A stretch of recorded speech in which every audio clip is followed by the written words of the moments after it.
You get a car. You get a car. You get a car. That's what Oprah Winfrey wants her legacy to be. But guess what? It's not. It's not, Mrs. O. Because you were snookered by the biggest liars in history, and you're now trying to backtrack on those lies because you know that your reputation was shot the moment that you allowed Prince Harry and Meghan Markle to try and bring down the British royal family with a tissue of untruths.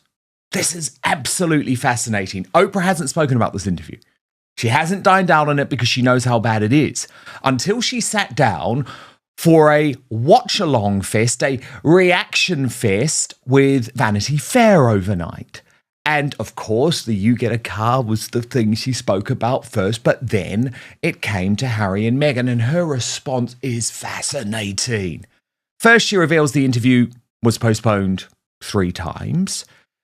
She hit back at suggestions that the couple didn't know what they were going to be asked, but she then admitted that she had told Prince Harry and Meghan that this was all about a win-win. This is going to be good for you guys, and it's going to be good for me. So they sat down to film for the 3.5 hours, and Oprah thought that her career legacy was set. Instead, as we'll soon see, she's now desperately trying to explain why she encouraged Meghan Markle's lies rather than challenged them. We're going to get an amazing reaction today from royal YouTube sensation, according to Taz. But first, let's take a look at Oprah's rewriting of history. This for my family. This is not a surprise to anybody. It's really sad that it's got to this point, but I've got to do something for my own mental health, for my wife's, and for Archie's as well, because I could see where this was headed. They didn't want him to be a prince or a princess, not knowing what the gender would be, which would be different from protocol, and that he wasn't going to receive security. What? It was really hard. Well, first of all, this is in Montecito. It's just right down the street from them. It's right down the street from me. This had been postponed probably 3 times because this was 2021. I was still in my crazy I can't leave the house period. So I didn't leave the house for 322 days. By the time we finally sat down, I think they were both ready. They didn't know, obviously, anything that I was going to ask them, but I had said to them ahead of time, I'm going to try to cover everything. This interview took 3.5 hours. And as is always the case for me, I want it to be a win-win for you. So I was just trying to carefully go through everything that had come up in the past. No, you weren't. No, you weren't. You were just admitting that you wanted it to be a win. You weren't talking about it being a win for the truth or a win for journalism or a win for the British royal family. You were talking about it being a win for Harry and Meghan and for you. And achieving that win meant not reporting and not asking about a whole load of real stories. For example, the way that Meghan Markle had bullied staff within the palace, something I had been reporting on. So as Hans said, Oprah is clarifying her interview with Meghan today. Isn't Meghan calling the royals racists? Need clarifying and asking questions? You stayed silent then. Couldn't you ask follow-ups to clarify the curiosity about the baby's skin color versus it being racist? Isn't that the critical clip to clarify? And Queen Genevieve added, not good enough. Public apology at the very least, and to do so when Prince Philip was dying was disgusting. But before I get to some of the criticism that Oprah has now made of the way Prince Harry and Meghan Markle are dealing with life, I want to show you the key backtrack. And this is in regards to, and you know it's what went viral, you know it's what went around the world. Were you silenced or silenced? And Oprah is now trying to make this quite extraordinary argument. And I mean, I say extraordinary in the sense that it's totally not believable that this action was designed to push Meghan Markle into whether she was actually telling the truth. Now, Oprah, love, you've done this job for a very long time. You don't do that. What you say is you say, oh, wow, Meghan, who told you couldn't speak? We need the names. We've got to call these people out. When did they say that? Who are you referring to? Are you sure? Because, you know, the courtiers say they offered to help you and give you whatever you needed. But she didn't do that, did she? She made one movement with her finger to her mouth, and she now claims that that gives her some type of journalistic integrity. I don't think so, Opes. Want more hard-hitting Harry and Meghan coverage like this with the double standards called out? Hit subscribe right now and turn on the notification. Always valued independence. I've always been outspoken, especially about women's rights. I mean, that's the sad irony of the last 4 years, is I've advocated for so long for women to use their voice. And then I was silent. Were you silent or were you silenced? The latter. Okay. She's Very embarrassed. nice. I don't think I've done it since. I don't know where the hell that came from. Whoop. Okay. I wanted to be clear because was she silenced? Were people telling her not to talk?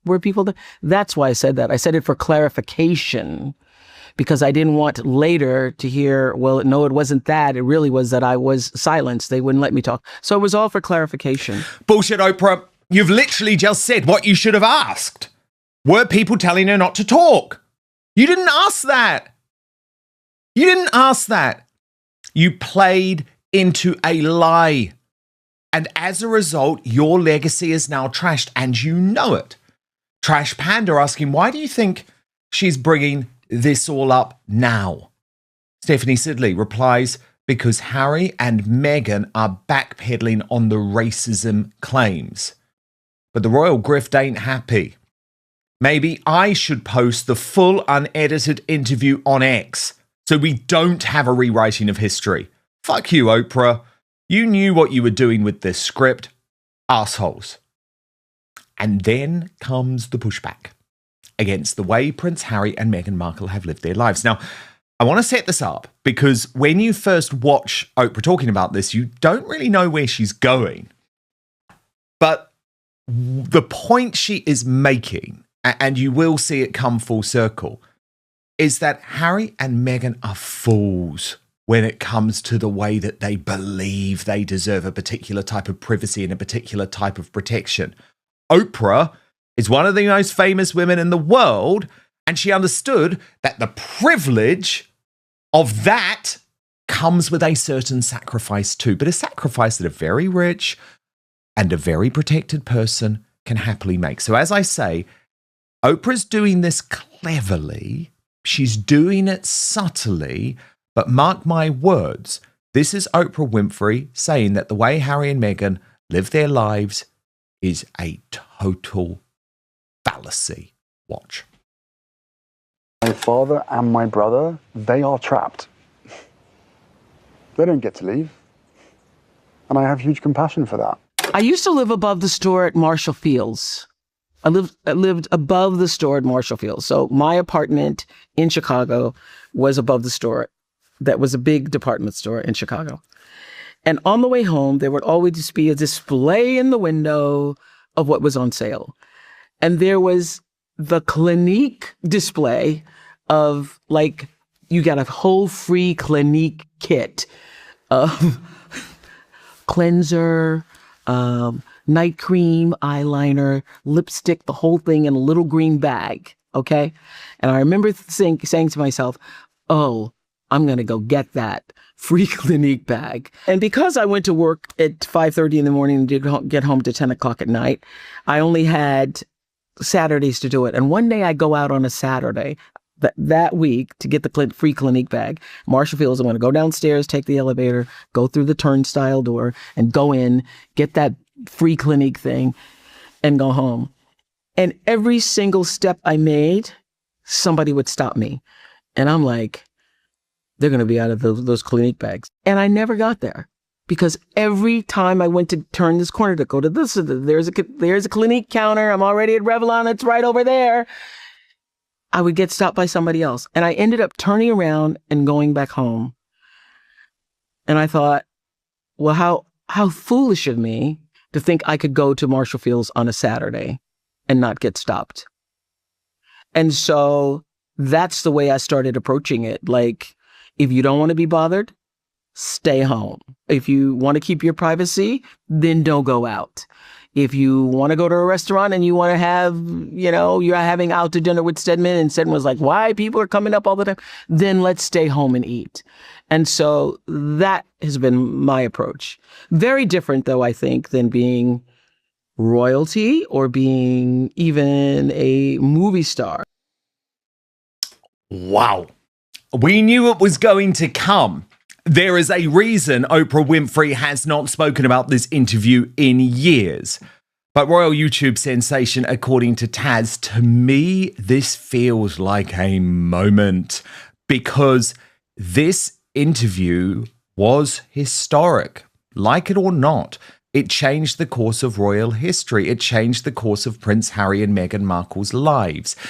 And those of us who knew at the time, like you did, that what Oprah Winfrey was actually allowing was propaganda to be broadcast around the world, lies to be broadcast around the world in an attempt to bring down the British royal family. At the time, we called her out, but she was surrounded, Tash, by so much noise and so much wokery and so many people patting her on the back and saying, oh, well done, you've just changed the royal family forever. What she didn't realize is that she hadn't done her job. But I think, Tash, as Prince Harry and Meghan Markle have been exposed on such a grand scale over such a lengthy period now, Oprah has had to backtrack. And I appreciate that it was subtle, but I think she's embarrassed. I think she's deeply, deeply embarrassed and she wants to change the legacy of this interview. Her journalistic integrity was absolutely shot to shit. It's the best way I can explain it. It was shocking. Even that bit, were you silent or were you silenced? For Meghan to say the latter, who silenced you? How did they silence you? Are you saying the royal family got an NDA? Did they threaten you? How could they stop you speaking? Because I tell you what, you didn't stop speaking the entire time you were in the royal family. So how is it they now managed to silence you? And the fact that she's trying to say that I was trying to make sure that there was clarification. There was no clarification. No. You didn't clarify anything. You just literally went along with her going, the latter. Moving on to the next subject. Well, how was she silenced? It's honestly, it's laughable. But when you think how long ago this is, it's best part 10 years. Let's be realistic here. And it's come at a time when Harry and Meghan are trying to gaslight the world that they want to come back. Harry wants to make up with his family. This is just all, for me, I'm just seeing this as one big attempt to gaslight the public so we forget everything they did. The only reason being they know that they will never be allowed to become working royals again, but they need to increase their royal relevancy. They need to increase their market value. So that means they have to get close to the royal family before they can create the next money spinner, the drama, more content, another book, whatever. But for Oprah, I mean, she's always been on the sidelines, helping Meghan, boosting Meghan. Some of the appearances we've seen with Meghan, the guests she had on her show for Netflix, Oprah has done the bare minimum, but she's still very much involved with trying to promote this couple. But I will say the bit where she turns around and says, if you want your privacy, here's a novel idea. Why don't you actually just stay indoors and not call the paps? That's pretty much what she was addressing there, but that was more directed at what Harry said, funnily enough. I mean, for all we know with this couple, Meghan's probably already sized up Oprah for a divorce interview, and that's why she hasn't said anything against Meghan, but she's implying, well, yeah, Harry, you can keep moaning about it, but blah. They're up to something. This is all part of a big game plan that's going on. You know, but Taz, she did admit quite a lot there, though, didn't she? Because no one who views themselves as any type of journalist, and I don't mean you necessarily have to be a trained journalist or anything like that, but just a seeker of the truth, no one goes into an interview telling the person who you're interviewing, oh, this is going to be a win-win. Don't worry. You know, this is a win-win. That's a very different thing. That's PR. So she's admitted that she wasn't doing any type of journalistic investigation. She was doing PR. I'm going to guide you. Yeah. That's exactly what she's saying there. It's going to be a win-win. Don't you worry. You just say the stuff and I'll help lead you. That's why she didn't ask any of the questions. She knew exactly what she was doing in that. Oprah is not a stupid woman. It was designed to be that way. That's why she didn't push back on any of the questions. That's why when they said there was a member of the royal family that was racist, and they turned around and said, oh, we're not going to say who it is, because they knew that put a blanket accusation over every member of the royal family. Oprah should have said, is it one person? Is it a group of people? How many people were in the room? You don't have to tell me names, but at least we can do a little bit here of perhaps, what was that game, Guess Who, when you were a kid? Slap down a few of the people that it wasn't. But she didn't. She helped Harry and Meghan by not asking any of the questions, by not doing any pushback. She helped do that propaganda. And for her saying it was going to be a win-win, yeah, because she was helping them. Yeah, she totally was, because anytime she did even gently try to nudge, what happened? All of the stories collapsed. Like in terms of the racism accusation. Oh, so what? They said it to you. This is about Archie's skin color. Oh, no. It was to Harry, and you could see how uncomfortable Harry was. Well, at that point, Oprah had to realize, okay, I've been lied to as well. But actually, what matters more here is the truth. Because sure, these people might be my friends, but imagine the respect Oprah Winfrey would have had, Tash, if over the course of the interview, she had actually been able to expose what we very quickly did, which was that there was no conversation like that. There was no racist intent. And of course, Prince Harry has now himself admitted that in that interview with Tom Bradby, where he said, oh, well, I know there's no racism because I was part of that family. Oh, and by the way, Meghan never said it. It was just the media who said it. So unfortunately, Oprah does need to do more. But I'm enjoying this, Tash. I'm enjoying this, though, because she cares about her legacy. This is what she's now most known for. It's not the interview with Michael Jackson anymore. It's this interview. It's not the you got a car anymore. It's this interview. And I think as the years go on, Tash, she's not going to be able to avoid it. And she probably will get to the point where she has to admit that, yes, I was misled. Yes, I trusted these people and I believed them because they were my friends. And yes, I should have done more.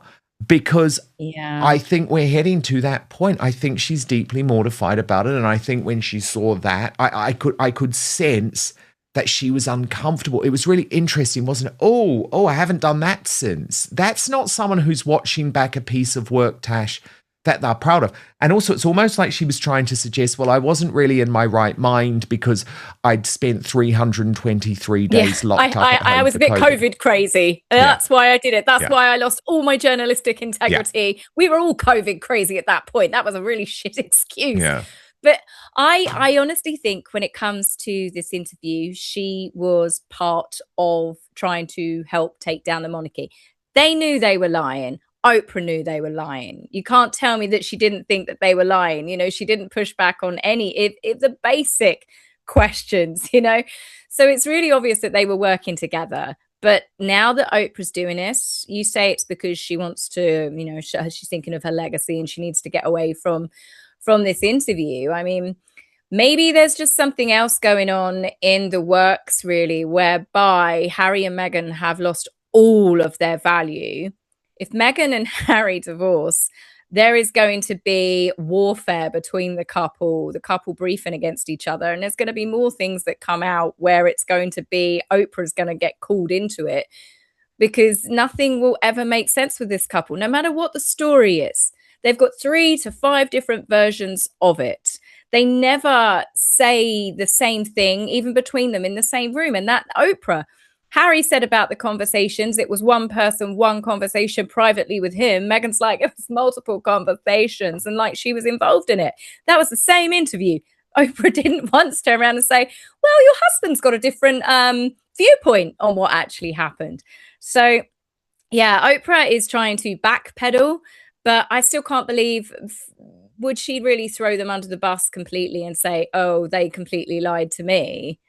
I'm not so sure, because Meghan still will be a cash cow when she Yeah, decides I mean, to do the old exactly. divorce. I think you're right, Tash. Time will only tell. But I think actually for the moment you are right. And that's the reason she's just given her a few little nuggets here and there. Oh, yeah, we'll put your shitty project in the Oprah magazine. You know, I'll give you some people talk to about bulk it. up your show. Yeah, and that's basically a bit like with Netflix. It's like, okay, there might be a divorce coming here. That interview I want. And she would certainly be in it to win it. It is funny, though, Tash, seeing how many others are we going to, over time, have to watch rewrite history. Stephanie Sidley suggesting Tyler Perry will come out next and deny ever calling the royals racist, even though we have a clip of him saying that from the Netflix show. And it is interesting, isn't it? I think a lot of these high-profile people who were used over that period, Tash, are going to start feeling increasingly embarrassed, especially, by the way, when you see in America the ongoing cachet of the British royal family, for example, looking at Taylor Swift's and relationship with Prince William and Catherine, and the fact that William appeared on the New Heights podcast. I think I'm not saying they're doing this altruistically. I think they're all doing it from a place of, oh God, we backed the wrong team. Wrong horse. Oh, yeah, completely. I mean, the people that were, you know, really out there defending poor little Meghan, you know, you've got George Clooney, you've got, I think her name was Javina. She was someone, she was in a couple of things like True Blood and that. She was very vocal. She was on with Gayle King talking about the receipts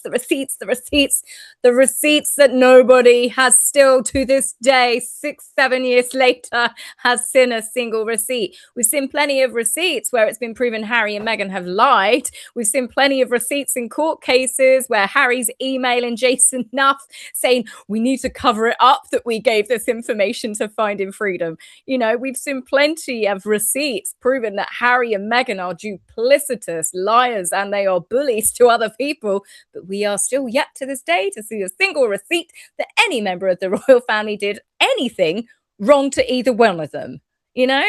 And as for Harry, I mean, Oprah's got as much hope as dialing it back as Harry does.